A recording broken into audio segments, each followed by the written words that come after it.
Vamos lá, não vamos perder tempo não, vamos direto para o assunto.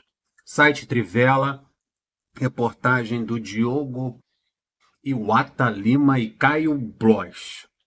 Lembra o Wagner? Meia, foi apelidado aí de novo Ganso no Fluminense. Fluminense, para surpresa de geral e de não para meia dúzia, o Fluminense emprestou esse jogador para o Palmeiras com opção de compra assim, merreca. Preço de troco de bala para o Palmeiras. E o Wagner já está treinando com os profissionais, já está treinando com o Dudu, com a rapaziada do profissional. Foi emprestado lá para o Sub-20, mas já está treinando com os profissionais.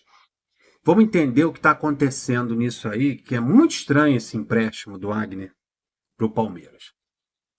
O que o Palmeiras viu no novo Ganso, que mal chegou e já treinou com o Abel nos profissionais. Será que o Abel enxerga mais do que o Mano, do que o Fernando Diniz, do que o Mário Bittencourt? O que está acontecendo? O jogador veio por um empréstimo de 1 ano e opção de compra de baixo valor. O acerto do Palmeiras com o Fluminense pelo empréstimo de Agner, de 19 anos, por 1 ano, aconteceu no fim de agosto. No clube carioca, o jogador perdeu espaço com a volta do meia Arthur para a base. O Arthur estava nos profissionais, aí o Arthur também perdeu espaço nos profissionais. Tudo há uma geração de casual. Tem coisas que acontecem como as peças de dominó, que vai derrubando as outras. A chegada do Renato Augusto tirou o espaço. A utilização também do Lima, da armação do jogo, até a chegada do Terãs, principalmente a do Renato Augusto, tirou o espaço do Arthur. E ao tirar o espaço do Arthur, o Arthur foi jogado para o Sub-20, o Wagner, que era o meio armador do Sub-20, foi para o banco de reserva. O Arthur fez até um golaço no último jogo do Fluminense do Sub-20. Aí o Wagner ficou como a segunda opção lá no Sub-20, perdeu espaço, acabou indo para o Palmeiras. Então, chegando os jogadores veteranos, principalmente o Renato Augusto, tirou o espaço de um garoto que poderia estar brilhando no profissional, que é o Arthur, e por consequência tirou também o espaço do Wagner no Sub-20 quando o Arthur desceu. Entendeu, né? Então vamos lá.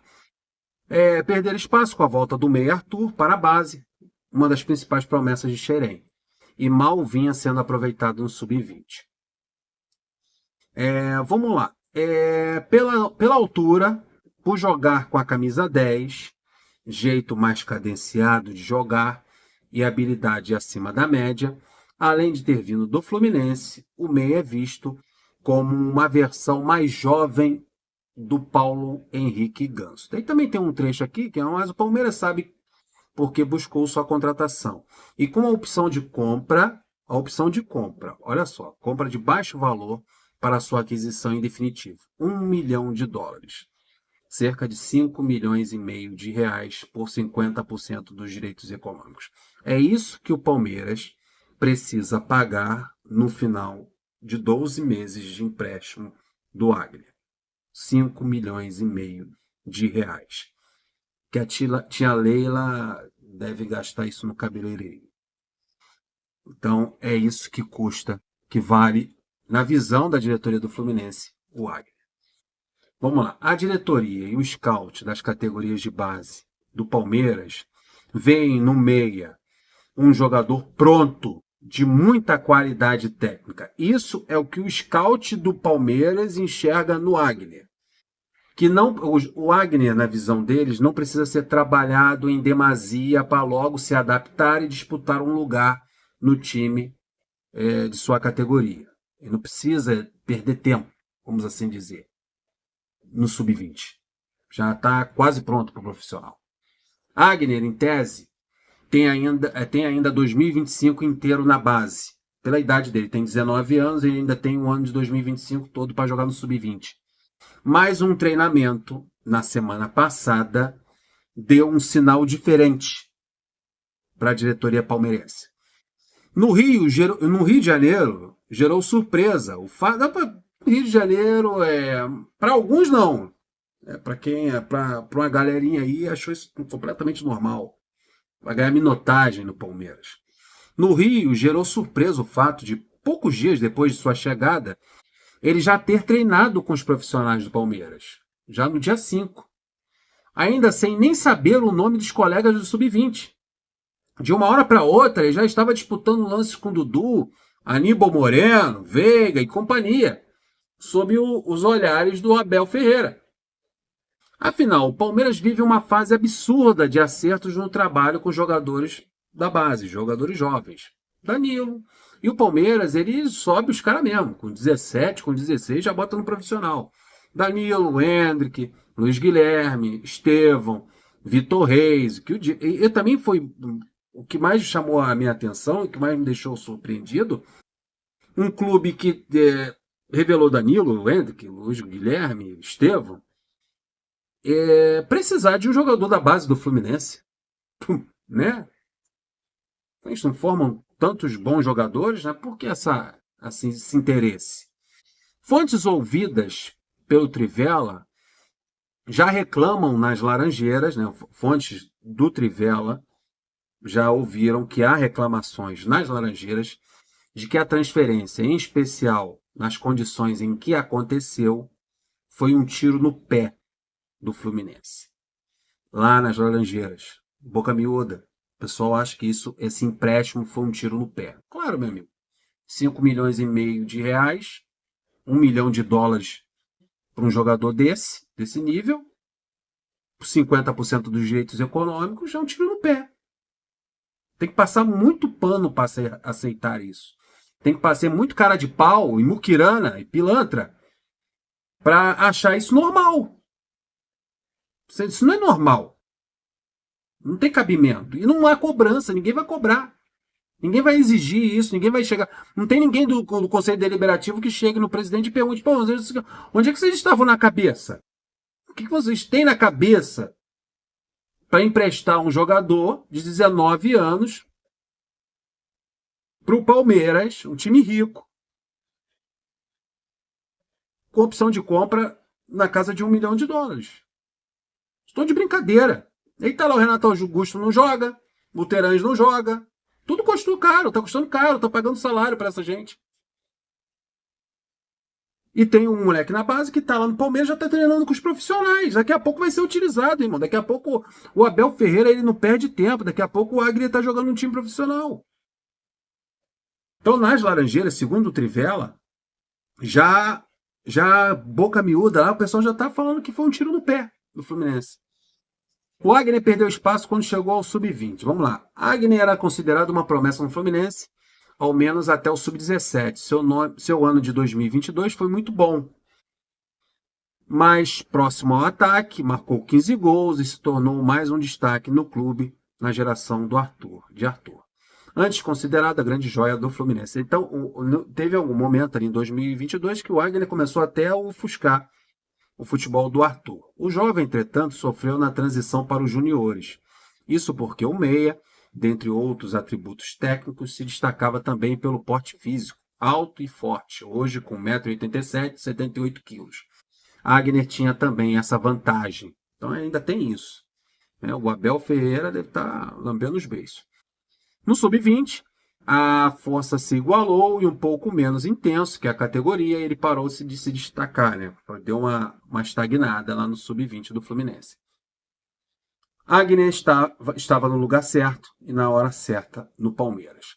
O treinamento com os profissionais foi um acaso. Segundo o Palmeiras, seu aproveitamento teve menos a ver com o futebol de Agner do que com o fato dele estar na hora certa e no lugar certo.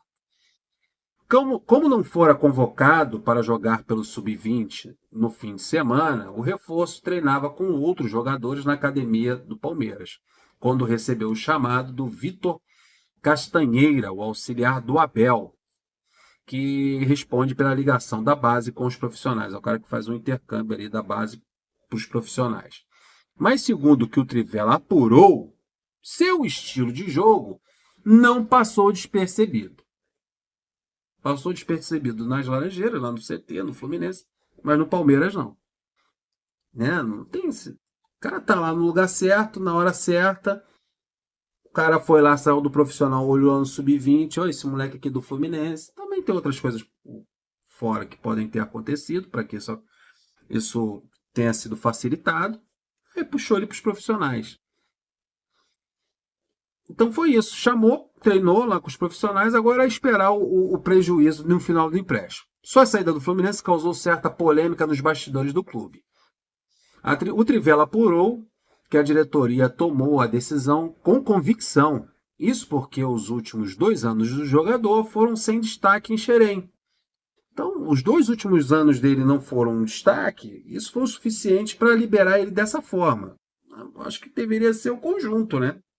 A promessa que ele é, o que ele fez em 2022, a ponto até de ofuscar o Arthur, e as características do jogador, se ele joga ou não.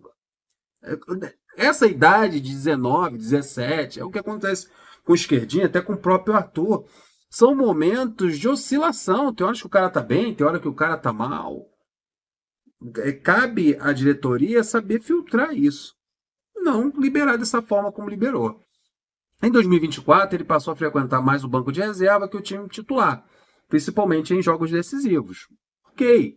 Quando o Arthur voltou a descer para o sub-20, então, Agner perdeu ainda mais espaço, enquanto o companheiro tornou-se protagonista do time. Agora o jogador do Palmeiras entra pouco a pouco nas graças do Abel Ferreira.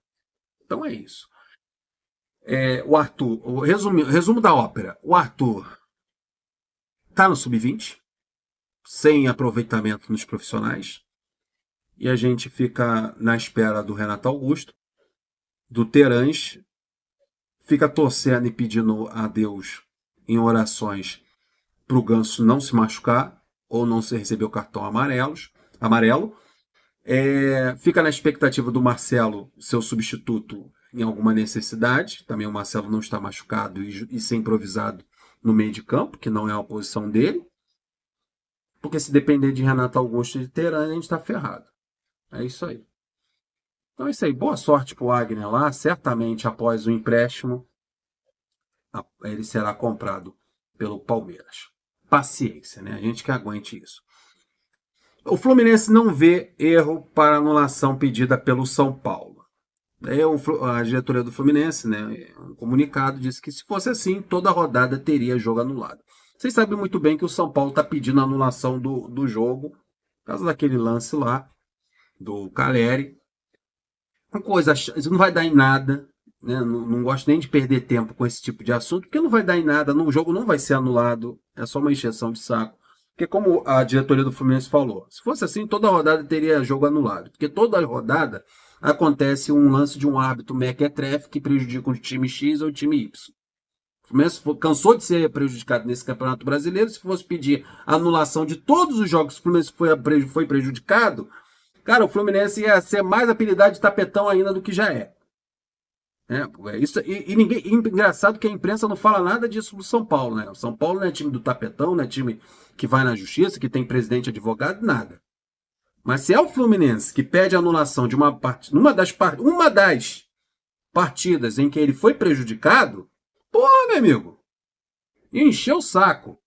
O Fluminense também afirma que o São Paulo sabe que não tem sentido o pedido que está fazendo, até porque em 2020 tentou a mesma coisa contra o Atlético Mineiro e não teve sucesso no tribunal. Na ocasião, os paulistas foram derrotados por 3-0 para o Clube Mineiro, também pelo Campeonato Brasileiro. Então, essa é a resposta do Fluminense.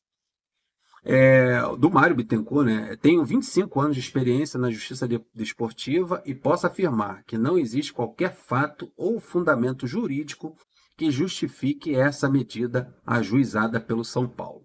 O São Paulo não tem razão em seu pedido, porque não houve qualquer erro de direito no caso em questão, que justifique a anulação da partida. Aliás, não houve erro de direito ou qualquer prejuízo ao São Paulo no referido lance. Esse é o posicionamento do Fluminense. São Paulo pode chorar o suficiente, pode entrar na justiça, pedir a anulação do jogo. Eu não creio que isso vai acontecer e não tem cabimento uma coisa dessa.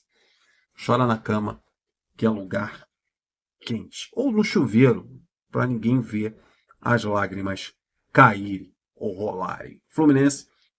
Eu ia falar aqui do Fluminense ser o time que teve 49 lesões até o momento, é o clube que mais sofreu com lesões na temporada, isso aí é fato, tenho a menor dúvida de que isso ia se refletir em números. Espero agora, na reta final do Campeonato Brasileiro, que isso não ocorra mais, que ninguém mais se machuque, pelo amor de Deus. Já tem os 3 lá no departamento médico, que é o Lelê, o Diogo Barbosa e o Ignacio, que ninguém mais entre lá naquele setor, porque a cota já foi estourada, né? O elenco do Fluminense não treinou nessa segunda, só volta a treinar nesta terça, volta todo mundo a trabalhar para se preparar para o jogo contra o Juventude. Tá ok? Então é isso. O assunto eu fecho por aqui, pedindo sempre aquele like, a sua inscrição e o seu compartilhamento, que é muito importante para essa força aqui no canal. Fui!